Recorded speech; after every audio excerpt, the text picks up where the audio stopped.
Beleza. Ignorar. Estamos gravando. Rapaz, o que acontece? Ele aparece tudo embaralhado aqui para mim e não aparece na mesma ordem que eu elaborei. Qual que era a questão? Eu não lembro muito bem, não. Eu lembro da alternativa.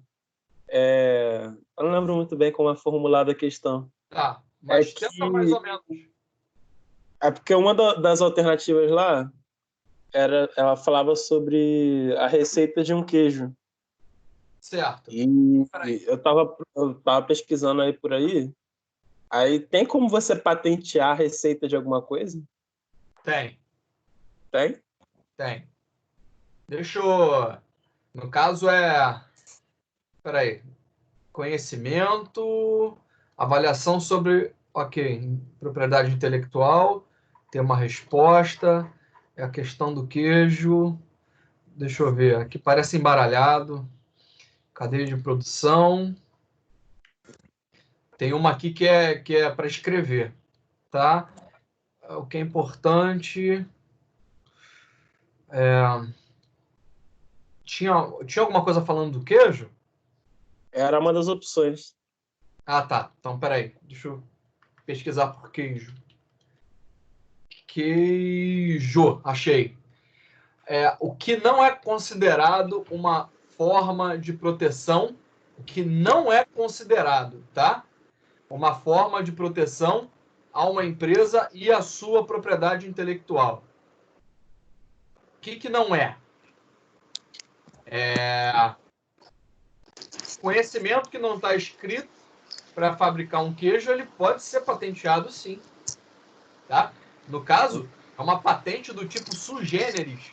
Sui generis são aquelas patentes que possuem leis próprias, têm uma gestão própria. É uma categoria de patente que não está incluída em propriedade industrial. Então, por exemplo, vou te dar um exemplo de um queijo que todo mundo conhece e que ele não é respeitado a patente, que é o queijo parmesão, tá? O queijo parmesão, ele é de Parma, na Itália. O verdadeiro queijo parmesão, ele é fabricado na Itália, tá? Utilizando as técnicas e as características e o fungo italiano, que só tem na região de Parma. Então, o que acontece? Esse queijo, ele é protegido pelas leis culturais da Itália. E o que acontece? Como é um queijo muito bom, muito famoso, todo mundo... Pode fechar o zap aqui. Todo mundo copia essa receita. Só que o correto seria eles pagarem royalty para fazer o queijo, tá? Então, o correto seria, na patente internacional, para o cara escrever queijo parmesão, ele deveria somente ser produzido em Parma, na Itália, tá? Só que não.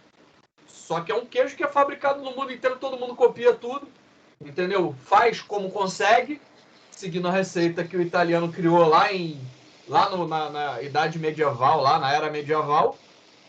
E as leis de proteção, por exemplo, se você quiser fazer um queijo parmesão na Itália, tu tá roubado. Você só pode fazer em Parma. Entendeu? No mundo inteiro, o cara que patenteou essa receita, ele não consegue, ele não tem capacidade financeira de processar todo mundo que fabrica queijo. Tá ferrado. Mas pelo menos no país dele, o queijo ele é protegido por região. Então, uma região Florença não pode fazer queijo parmesão. Entendeu mais ou menos a jogada? Então, a resposta certa para essa questão é o pioneirismo, que não é uma coisa mais importante para você ganhar o mercado. Eu Tá? fiquei em dúvida entre essas duas. Essa questão, ela pega. Otimizar processo e respectivo segredo, ele protege. Tá?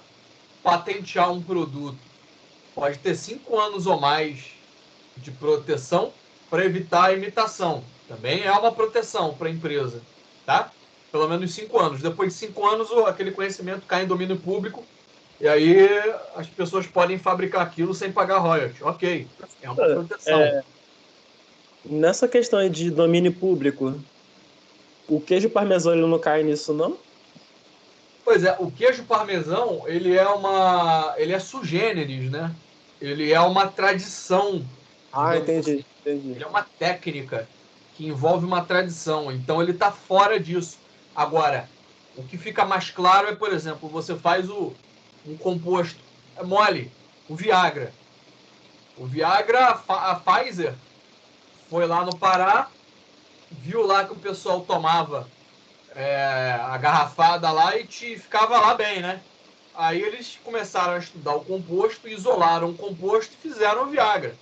O Viagra ficou sendo explorado exclusivamente pela Pfizer durante 5 anos. Depois disso, essa molécula do que eles isolaram, do Viagra, entrou em domínio público. E aí toda a indústria farmacêutica teve acesso à fabricação dessa molécula e pôde vender o seu próprio Viagra.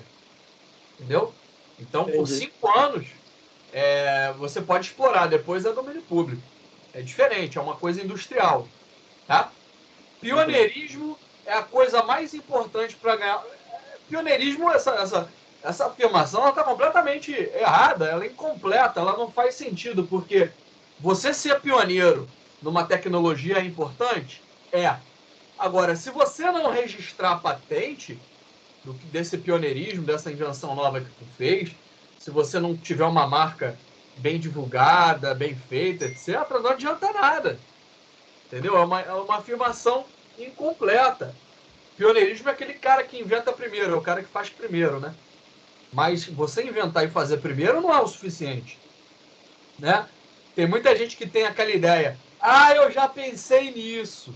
Porra, tipo, você vê uma tecnologia nova, vê uma coisa nova, aí você já viu algum colega seu falar, já pensei nisso. Pô, pensar todo mundo pensa, cara. O negócio é você... Olha a quantidade de processos que você tem que ter para colocar uma coisa para ser produzida em escala industrial.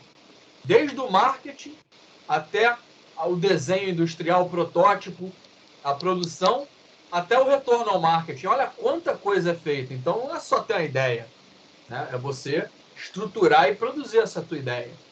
Então ela é uma informação que ela está incompleta. Tranquilo? Entendi. Beleza. Então vamos lá. Vou mostrar aqui a segunda parte da gestão do conhecimento. Deixa eu capturar a tela aqui para vocês verem o que eu vou explicar. Gestão do conhecimento está aqui. Ok. Lembrando que ao término dessa aula aqui de gestão de conhecimento, eu vou elaborar um questionário, mais um novo questionário, tá? Sobre dados, informação e conhecimento. Ele ainda não está pronto. Então, questionário após, tá? Para todo mundo responder e ficar bem na fita. Então, gestão do conhecimento, a gente começou aqui falando sobre os aplicativos, né? Baixem os aplicativos. Eu baixei e testei em outro celular e funcionou perfeitamente. iOS também, tá? Temos aqui a gestão do conhecimento. O que é o conhecimento? Que é algo intangível, tá? Ele é tácito ou explícito. Conhecimento tácito é aquilo que você faz, mas não fala para ninguém. E o explícito é aquilo que está no manual, tá? É um procedimento padrão. Ele é explícito. Todo mundo olha e entende, tá? Transformar tácito em explícito é um desafio, tá? Para você fazer como é que você trabalha, você tirar da cabeça do profissional e colocar isso numa norma é um desafio, tá? Aí você tem a espiral do conhecimento, com os 4 itens. Assistam esse vídeo que é importante para o entendimento. Temos aqui a matéria-prima da organização é o conhecimento, tá? Dessa forma, o conhecimento ele é um recurso infinito, tá? Quando fala que o conhecimento ele é um recurso infinito, isso serve para vocês, por exemplo, compreenderem que nunca ouviu aquela conversa de que conhecimento nunca é demais, né? Você pode muito bem aprender vários idiomas e você é perfeitamente capaz de absorver isso. Uma das coisas mais difíceis para o teu cérebro é você falar e traduzir, tá? Força bastante a mente. Você fazer aquela tradução em tempo real que você vê na TV, aquilo é muito cansativo para a mente, tá? Porque você está acionando várias partes no teu cérebro simultaneamente para você representar e transcodificar um idioma para o outro. Então, você traduzir em tempo real é uma tarefa puxada para a mente, tá? Mas você não tem limite, tá? Você pode aprender vários idiomas, você pode aprender várias coisas. O teu cérebro, ele não tem nenhuma limitação. Só posso aprender uma coisa por vez. Bom, não é bem assim que funciona. Na verdade, você pode aprender várias coisas. Essa é uma ideia de que o conhecimento é um recurso infinito. Então, dentro de uma indústria, o conhecimento para você produzir uma peça, ele pode evoluir, tá? O processo para fabricar aquilo pode evoluir. Então, o conhecimento disso não termina nunca. E você ter conhecimento de como faz alguma coisa, esse é o capital mais importante da empresa, né? Por isso que eles dizem que a equipe, o profissional, em si, ele é o bem mais valioso de uma empresa, né? Por quê? Porque é o cara que sabe fazer. E você, mesmo que você tenha um manual dizendo como faz, né? Por mais que você invista em tornar o conhecimento da empresa explícito, o profissional, ele é o cara que executa em campo qualquer atribuição que você possa imaginar. Então, a maior propriedade da empresa não é algo tangível, como está dizendo aí um plástico, tá? É o conhecimento para você fazer o plástico, de maneira que aquilo é vendido, funciona e agrada a todo mundo. Né? Se você faz um balde que ele quebra rápido, um balde vagabundo, então o teu conhecimento ele tem que ser aperfeiçoado, tá? Para um produto permanecer no mercado mais tempo. E aí tem o vídeo da mulher irritante, tá? Mas são questões muito interessantes de como fazer a gestão do conhecimento. E aí a gente tem, ó, essa imagem aqui, ela não está enquadrada aqui, mas acho que no celular ela enquadra, eu vi. No celular ela enquadra. Essa imagem aqui, gente, é muito bom que vocês olhem com calma para entender, ó. Dados são o quê? É a farinha, o fermento, né? A sêmola, o ovo, tá? Informação é o bolo, tá? É a receita, tá? Dados são os elementos da receita soltos. Informação é a receita que você seguiu para fazer o bolo. Apresentação é você decorar o bolo, né? Você tornar essa informação apresentável, né? E o que é o conhecimento? É você ter comido o bolo e dito para mim se o bolo ficou bom ou ficou ruim, tá? Você tem um conhecimento para dizer que o bolo tá bom ou o bolo tá ruim. O bolo pode estar maravilhoso ou o bolo pode estar horrível, tá? Então, para você ter um conhecimento de que esses dados fizeram essa receita ficar apresentável, só você comendo. Isso é o conhecimento, tá? Então, ó, então ele faz uma introduçãozinha aqui, a compreensão de conceito fundamental, dado, informação e conhecimento não é um sinônimo, tá? O que são dados? O que é informação? o que é o conhecimento. Eles são 3 itens distintos. Cada um deles você tem que distinguir como é que você se adequa e o que você vai conseguir fazer com cada um deles para saber melhor. Então, dado, você tem que identificar o que é o dado, né? O que é a informação? Você tem que saber identificar exatamente o que é uma informação. E, por final, né, o conhecimento. São coisas bem distintas. Você tem que saber como é que você faz para passar de dado para informação e de informação para conhecimento, para você compreender como é que funciona isso de forma eficaz. Recomendo fortemente que vocês assistam esse vídeo aqui, tá? Esse vídeo aqui, o cara explica isso muito bem. Então, o que é o dado? Tá? O dado é um fato distinto e objetivo relativo a um evento. Tá? Nas organizações, os dados normalmente são abordados como registros estruturados de transação. Quando você faz uma compra numa loja, você não preenche com dados de informação para poder entregar para você. Você concluir uma compra, por exemplo, no Mercado Livre, você tem que botar lá forma de pagamento, local para o envio, tá? Quantidade, cor, isso são dados. Como é que a empresa recebe esses dados? Ela recebe, ó, a data da compra, a hora da compra, por exemplo, quem for o vendedor, dependendo, né? Se for uma venda presencial, qual o valor, quais foram os itens adquiridos, cor, qual o endereço de entrega, tá? É parcelado, como é parcelado, qual o cartão que foi feito o pagamento. Tudo isso são dados que descrevem como é que a compra foi realizada. Então, apesar dele descrever como que essa compra foi feita, ele não permite apenas você observando, você tirar qualquer conclusão. Por exemplo, por que o cliente comprou e qual a probabilidade dele voltar a comprar de novo? Ou se essa loja está vendendo bem ou não. Você não sabe só por isso aqui.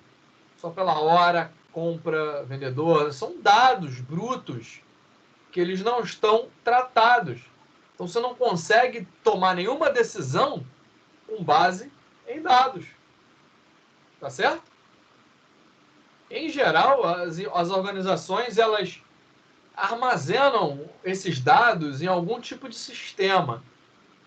Tá? E esse sistema ele é centralizado em algum lugar que processa esses dados, ou até mesmo descentralizado na mesa de alguém, dentro de uma planilha no Excel, tá?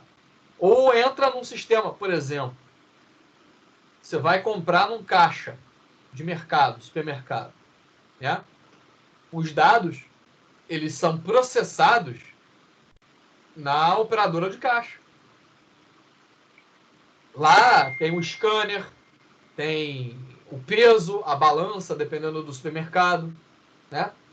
Ela dá entrada naquilo e aquilo é compartilhado em rede e entra em um lugar que é processado a quantidade de vendas, tá? O que acontece? De acordo com esse fluxo, existe toda uma estrutura para receber esses fluxos. Esses fluxos, fluxo de informação, né? Ela é centralizada num servidor e o servidor, né, trabalha, produz alguma coisa em função dos dados que são inseridos nela. Ele produz informação. Qual é a informação? Ó, tal produto está vendendo muito.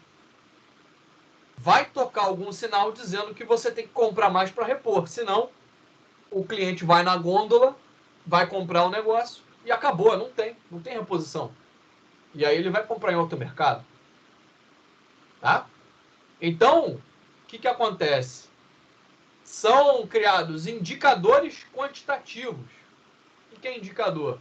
Indicador é um índice que fica lá medindo, indica, tá, a quantidade, por exemplo, para avaliar a gestão a respeito de um custo para obtenção, recuperação.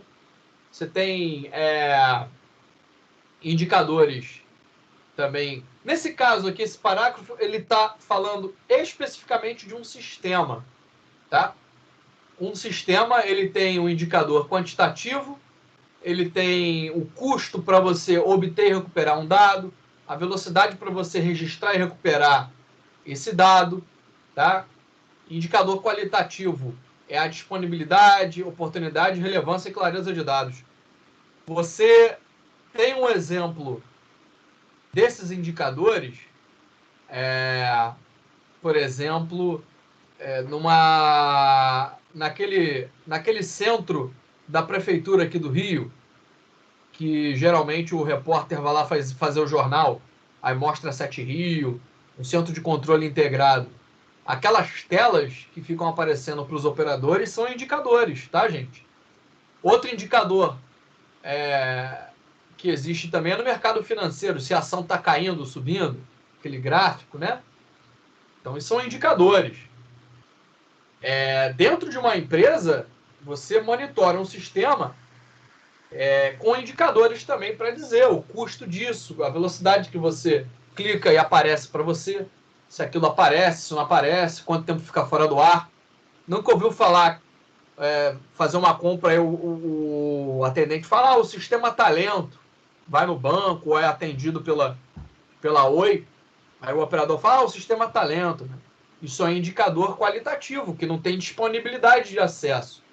Então, o sistema é ruim. Aí tem lá na tela do gestor um gráfico dizendo, indisponível. Por quanto tempo? Aí ele coloca uma porcentagem e põe um número ali, tá 5. 5 indica que a qualidade é ruim. 7 indica que a qualidade é boa. Isso é um indicador.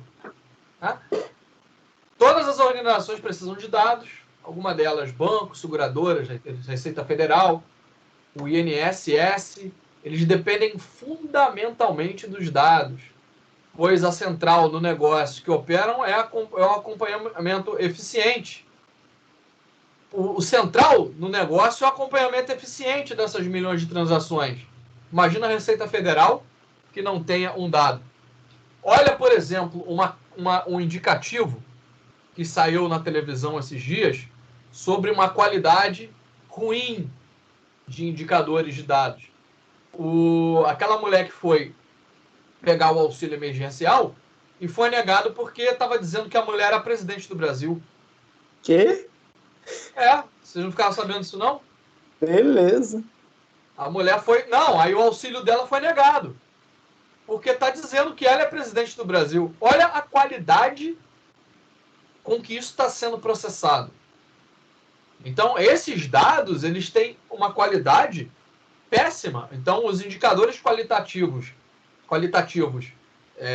da pessoa que processa isso e insere é extremamente passível de erro. Isso indica que eles estão trabalhando sobrecarregados.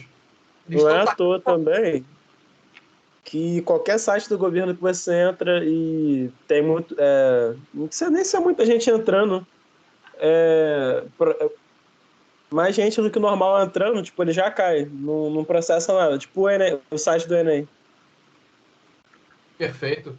O que acontece é o seguinte, olha que interessante.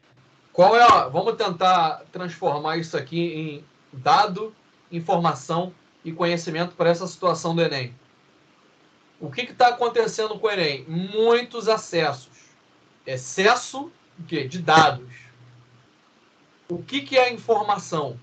O cara que gerencia o TI do Enem, ele tem lá no painel dele, no computador dele, a seguinte informação: excesso de dados. Então tem no painel dele, está dizendo, eu contrato X de vazão. Eu tenho 300X da minha vazão. Aí tem um indicador lá na tela dele, dando o quê? A informação de que ele está sobrecarregado. Então lá no dashboard, lá na telinha dele, tem tipo um gráfico, tipo um relógio lá de velocidade, dizendo, tá no máximo, tá no máximo. Isso é o quê? Isso é informação. Conhecimento é o quê? Bom, mediante a essa informação, o conhecimento do profissional é o quê? É alugar mais máquinas, é aumentar a capacidade do link, é subir mais máquinas. Então, ele tem um conhecimento para resolver o problema que está informando para ele. E todo esse problema está sendo informado para ele graças à coleta dos dados que estão indicando que tem excesso de carga. Tá? Então, um profissional de TI, lá o administrador lá da infraestrutura do Enem, ele tem o conhecimento para resolver isso. Falta o quê? Falta a verba, falta, dentro da estrutura dele, aumentar a capacidade. Isso pode ser feito dinamicamente. Você adquire mais vazão, você sobe mais máquinas virtuais para lidar com esse processamento e depois você desmobiliza essa estrutura para esse pico. Então, as coisas do governo, quando saem do ar, é porque o governo ele não está alocando verba, grana, para o profissional que monitora aquilo resolver o problema. E aí o profissional, o que ele faz? Ele não faz nada. Ele deixa explodir, ele deixa você se ferrar. Tá legal? Olha como é que funciona o troço.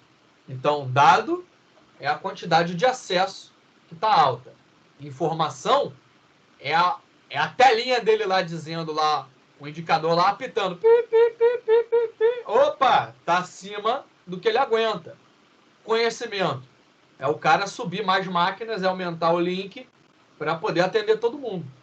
Tá? E o conhecimento que a gente tem a gente sabe que o governo não investe, corta custo de tudo, administra mal o dinheiro, e aí o profissional de TI ele não pode fazer nada. E aí você se ferra. Tá legal, galera? Então, ó, falando um pouquinho mais sobre a informação. Então, essa aqui é a definição clara do que é a informação. Informação são dados dotados de relevância e propósito. Tá? São dados que eles têm uma relevância e um propósito para você utilizar e medir eles. Olha o caso do Enem, né? Informação corresponde a uma representação mental do mundo observável e pode ser entendida como um conjunto de dados selecionados e agrupados. Conjunto de dados selecionados e agrupados, tá? Segundo um critério lógico para o alcance de um determinado objetivo. A informação contém, portanto, uma mensagem que será avaliada como realmente relevante ou não para quem a recebe. Ela é um dado ao qual foi acrescentado um significado. Vamos trabalhar como analogia aí, como abstração, vamos trabalhar com o caso da pandemia, gente. Olha o que está acontecendo. Você tem dados que são jogados para você o dia inteiro na TV. Alguns desses dados eles se transformam em informação. Então, qual é o dado que está comprometido e que atrapalha o governo a tomar uma decisão?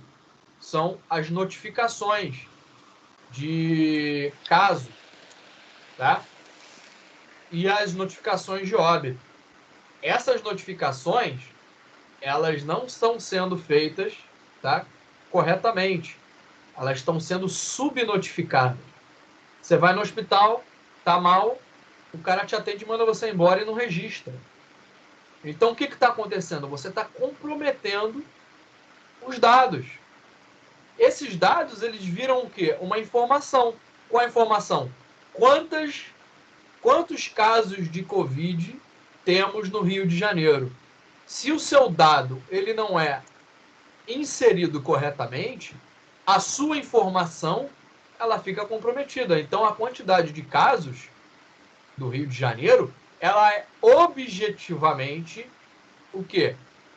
uma informação, porque ela é um conjunto de dados que depende, quer dizer, que tem um significado, tá? Então, a informação, ela se movimenta pelas organizações através de redes físicas, que são fios, né, são os cabos, os programas de correio eletrônico, memorando em papel, quando acontece, tá? Ou redes informais, tá? Que no caso aí, quando você anota um relatório, tá? Pessoal, mas você tem informação acontecendo ali, você tem um relatório, né? O que está acontecendo? A qualidade da gestão das informações de uma organização, ela usualmente ela é medida pelo ponto de vista quantitativo, em termos de conectividade, ou seja, quantos usuários cadastrados no correio eletrônico você tem e quantas mensagens foram enviadas e quantos acessos foram feitos a uma página. E do ponto de vista qualitativo, você mede essa informatividade e a utilidade dessa mensagem, tá? Se ela trouxe um novo insight. O que é um insight? O insight é aquela ideia.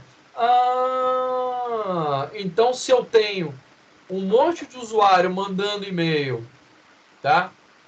Reclamando que o sistema é ruim de preencher, qual é o insight? Qual é a ideia? Pô, se tá todo mundo falando que o sistema da empresa tá ruim de preencher, o cara, ele tem que melhorar o sistema. Então, essa informação, ela ajuda a uma tomada de decisão. Tá? A informação, ela tem sempre uma forma e ela está organizada para uma finalidade. Os dados, eles transformam-se em informações quando acrescentados a eles algum valor através de um dos métodos aqui abaixo.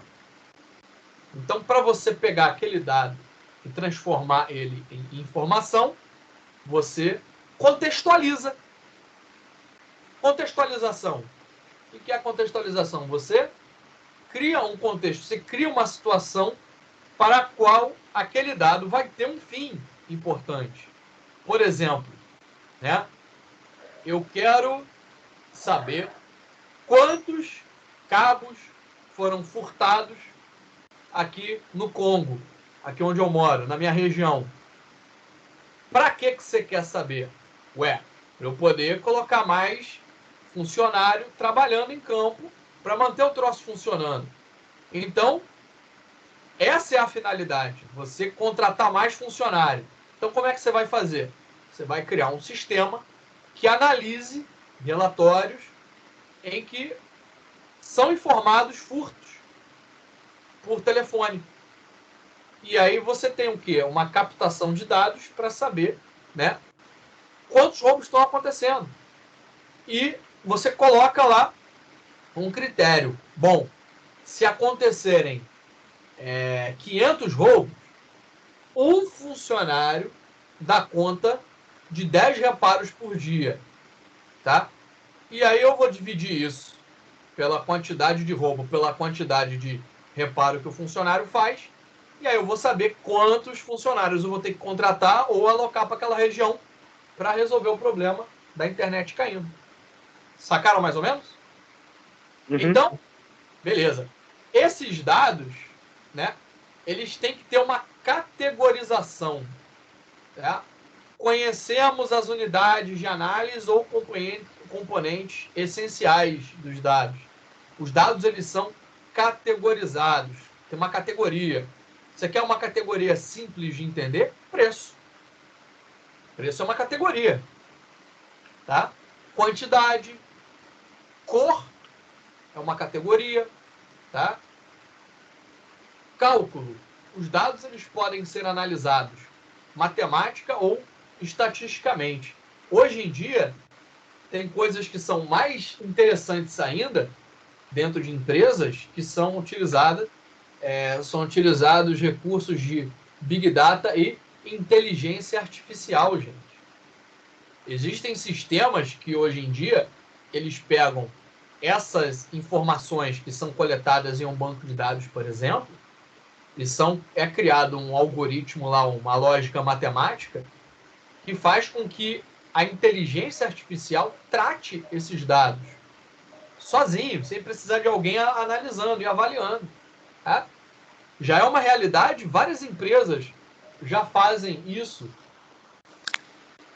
E eu vou te dar um exemplo. Por exemplo, aqui no Brasil, a gente teve uma empresa de plano de saúde que ela analisou a quantidade de dados coletados com relação ao Covid-19. Essa empresa ela contratou uma outra empresa que coleta dados na internet. E essa empresa que coleta dados na internet, ela começou a coletar dados de relatos de pessoas dizendo que estão com doença. O que essa empresa fez? Ela pegou esses dados coletados, brutos, e criou um significado. E vendeu isso. Então, o que a empresa de plano de saúde fez? Ela percebeu que, está começando a ter caso dessa doença nova aqui. Vamos criar um protocolo para prevenir essa doença nos meus associados. Um protocolo médico. E aí eles criaram lá uma lista de remédios e analisaram, dentro da relação de clientes, quem era grupo de risco, quem tinha doença, diabetes, né, cardíaco, quem tinha alguma doença que eles chamam de comorbidade. Aí a inteligência artificial relacionou sozinho, cara. Eles botaram esse cálculo lá e sozinho o troço começou a dar uma listagem. Cliente tal, cliente tal e cliente tal, você tem que mandar lá um remédio para eles se prevenirem do Covid. Cliente tal, cliente tal, cliente tal, você tem que ficar em casa. Já tem que fazer o lockdown em casa. Não sai de casa, senão você vai se contaminar. Dessa forma, essa empresa conseguiu o quê? Prevenir a doença e tratar muita gente antes da doença começar a se alastrar aqui no Brasil. Olha que interessante. Então, graças à categorização e cálculo, inteligência artificial, eles produziram informações e anteciparam o surto da epidemia aqui no Brasil. Tá? Correção. Os erros, eles são eliminados dos dados. Você filtra o que você quer saber ou não. Excesso de dados não é informação. Então, você tem que filtrar o que é importante para você estabelecer uma lógica nisso que você está avaliando. E condensação, que é exatamente isso que eu falei. Você reduz esses dados de uma forma mais concisa. O que é uma forma mais concisa? Você dá mais significado, você filtra, você concentra esses dados e torna eles legíveis, tá? Isso vira informação. Computadores, eles ajudam nessa transformação, mas é importante observar que eles quase... Não, isso aí já precisa ser atualizado, tá? Porque os computadores, eles já ajudam na contextualização, eles já têm, né, inteligência artificial em algumas situações. Mas, com certeza, seres humanos eles precisam, na maioria das vezes, agir nas partes de categorização, cálculo e condensação. Tá? Também é preciso notar que a informação é mais importante que o meio utilizado para entregá-la. Tá. Isso aqui é importante, esse parágrafo. Por exemplo, ele fala que a informação ela é mais importante do que o próprio computador que entrega para ela. Tá? Por exemplo, você tem vou te dar um exemplo simples de uma informação não estruturada, que é uma planilha. Planilha de Excel. Imagina que você tem um escritório de contabilidade que o cara faz a contabilidade inteira, mensal, de uma empresa, e imagina que cai um raio e queima o HD desse computador. O que é mais importante? É a peça que queimou, o HD, ou é a planilha que estava ali dentro? Obviamente que é a planilha, que vale muito mais do que o HD. O HD é merreca, é uma pecinha que não tem preço. Olha quanta quanto tempo, quanta informação importante foi perdida ali naquela planilha que o cara não fez um backup. Então a informação ela é muito mais preciosa do que a peça de computador, do que o próprio computador, do que a própria rede de computadores inteira. A informação que tem ali dentro circulando vale muito mais, porque é o ativo mais valioso de uma empresa, tá? São as informações que ela produz. E o conhecimento é o ativo mais valioso, né? Conhecimento, ele é um conceito de várias interpretações na literatura, tá? Autores citados definem conhecimento como uma crença verdadeira justificada. Nossa, é uma crença verdadeira e ela é justificada, tá? Olha que profundo. Já esse cara aqui, o Dupont e o Pursac, eles têm uma definição um pouco mais elaborada, né, de conhecimento, tá? Conhecimento é uma mistura fluida, líquida, né, de experiência condensada. Experiência, você sabe fazer uma coisa, tá? Várias coisas, você condensa isso numa coisa só. Produzir uma peça. Tem uma mistura fluida de experiência condensada. Valores, tá? Informação contextual e insight, insight, aquela ideia, insight. Aqui, ó. Vamos lá. Inspiração, ó.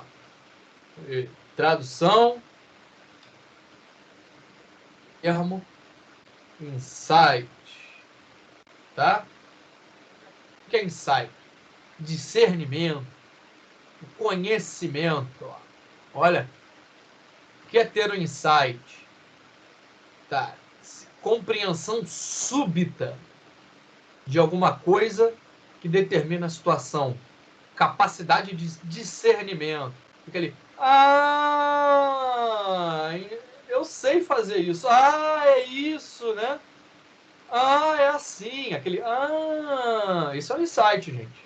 Tá? Epifania. Epifania é quando o cara tem uma epifania. Tipo, você está estudando para fazer uma coisa, para tentar resolver um problema. Aí você vai dormir. Aí você sonha. Pô, sonhei em resolver aquele problema. Acordou, resolveu. O que é isso? Você teve um insight dormindo, tá? Insight é aquela eureka, aquela lâmpadazinha. Isso é um insight. Tá legal, galera? E aí, ó. O insight, tá? É um conhecimento, uma mistura fluida. Valores, informação contextual. E o insight é experimentado. Você pode ter um insight e aquele insight dá errado, né? Você pode ter aquela lâmpadazinha, faz e dá M, não funciona, tá? Agora, quando você tem um insight, tem aquela lâmpada, vai, faz e funciona, isso vira um conhecimento, tá? E aí você tem uma estrutura para avaliação, incorporação de novas experiências, né, e informações. O conhecimento ele tem origem aplicado na mente dos conhecedores. Essas definições se referem ao conhecimento de um indivíduo, um elemento importante do ponto de vista das organizações. O indivíduo, ele é o detentor do conhecimento, tá? Um computador, apesar de ter inteligência artificial, já detém um pouquinho do conhecimento, mas o computador por si só, ele ainda não é tão autômato assim, por enquanto, né? Daqui a pouco vai ser. E aí tu não vai valer nada, né? Mas por enquanto o indivíduo, ele é o bem mais valioso, porque ele é o detentor do conhecimento. Tá? Entretanto, importante do ponto de vista... Entretanto, é relevante notar que muito do conhecimento estratégico para uma organização, ela ultrapassa os limites do indivíduo, conformando aquilo que chamamos de conhecimento organizacional. Olha só, Senai. Vamos pensar aqui no Senai. O Senai ele tem um conhecimento estratégico. Qual é o conhecimento estratégico? Ele pega lá, ele está vendo que no Rio, por exemplo, vai ter muita construção por causa das Olimpíadas, né, como foi no passado. Até aquela roubalheira lá das Olimpíadas. O que o Senai fez?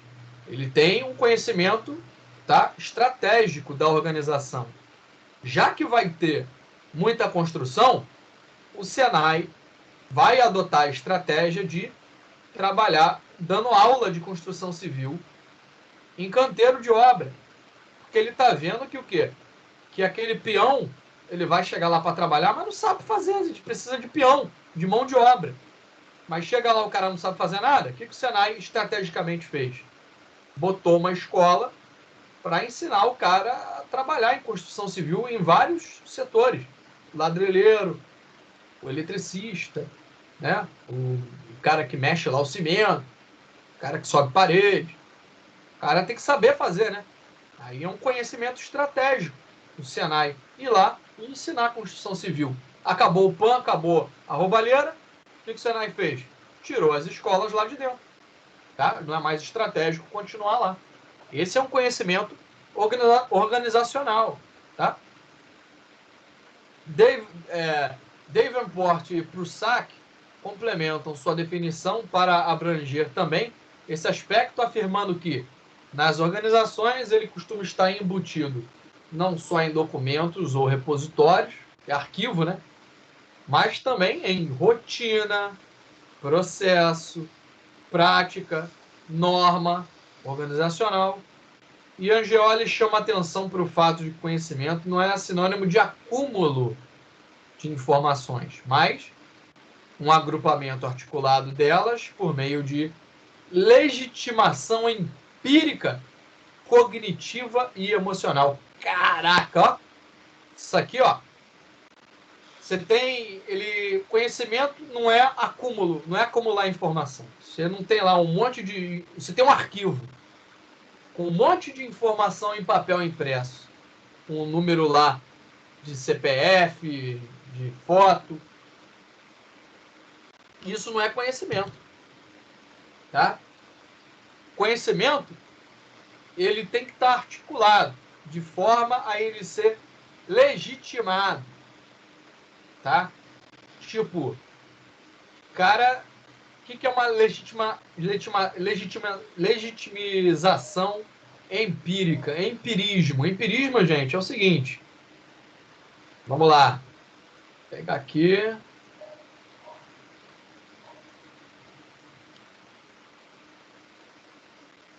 Peraí.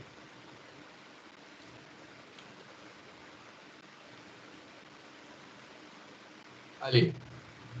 Que é empirismo. Ó, isso aqui é filosoficamente.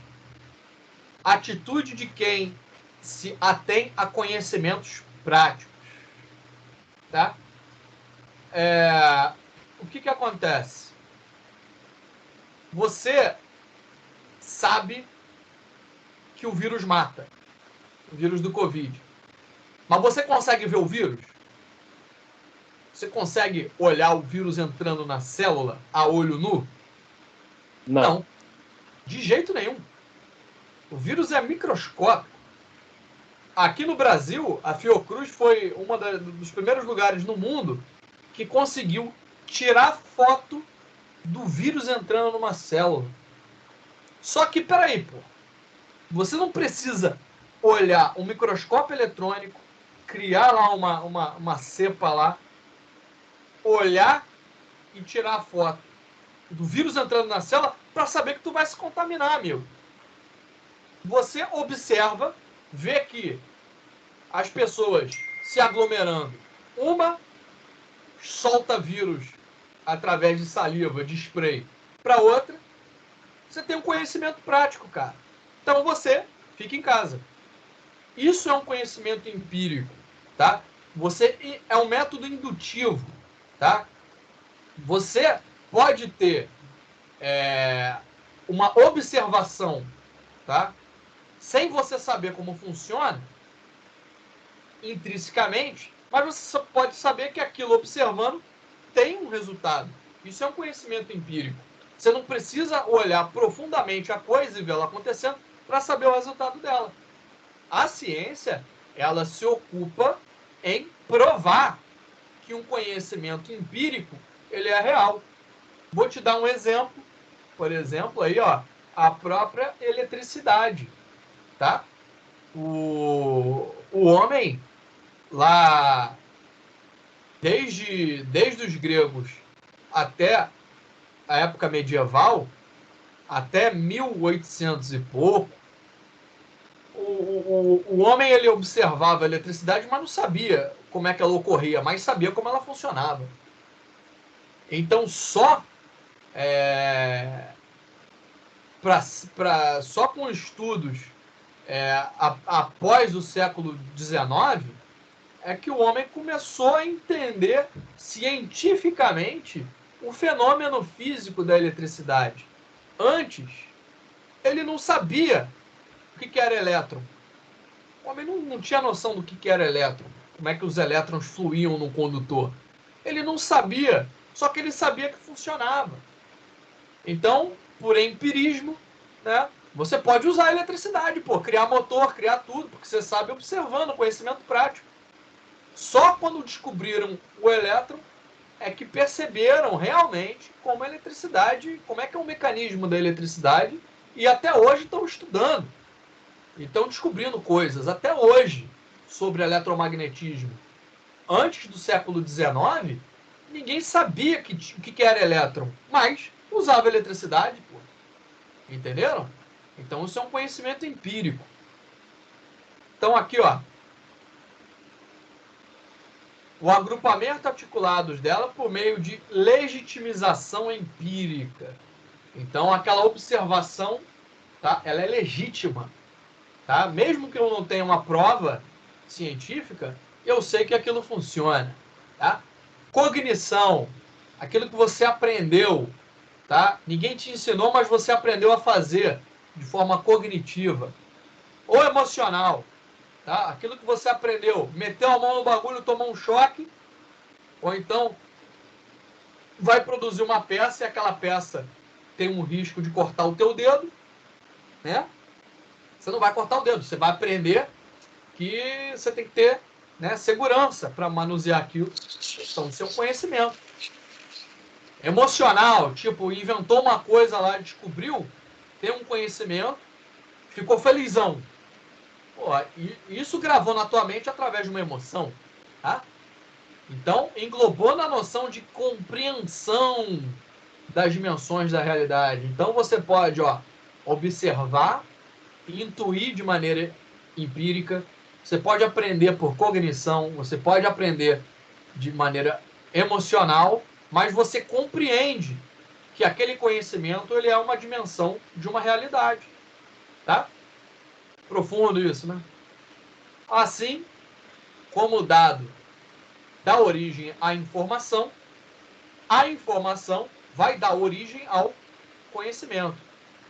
Mas para que essa transformação de dado para informação e de informação para conhecimento ela ocorra, é necessário que os indivíduos atuem nesse ciclo.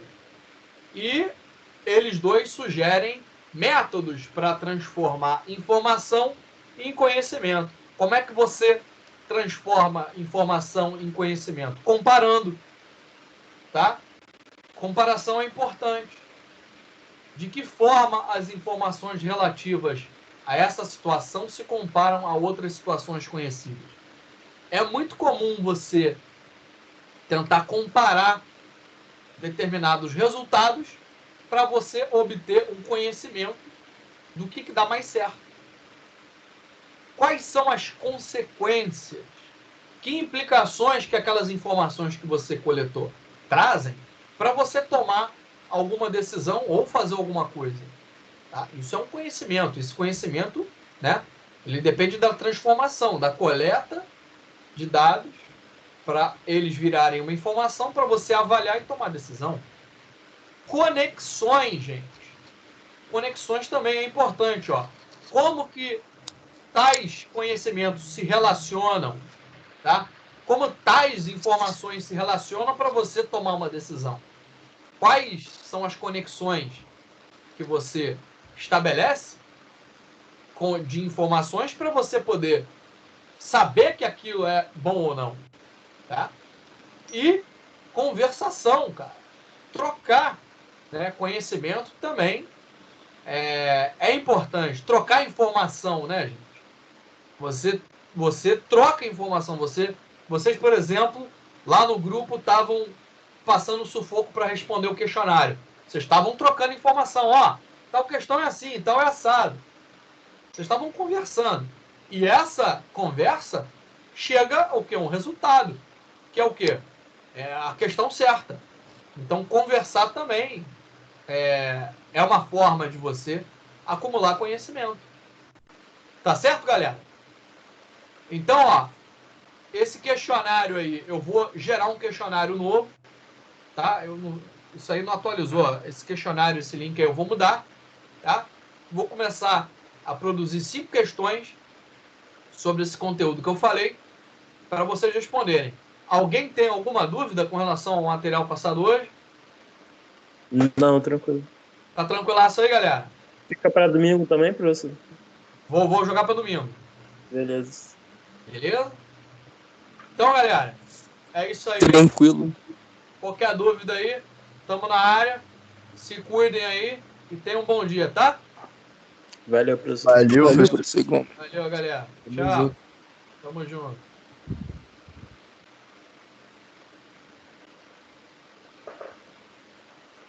Rapaziada dormindo aí, vamos sair. Qual é, mano? Tá sendo gravado.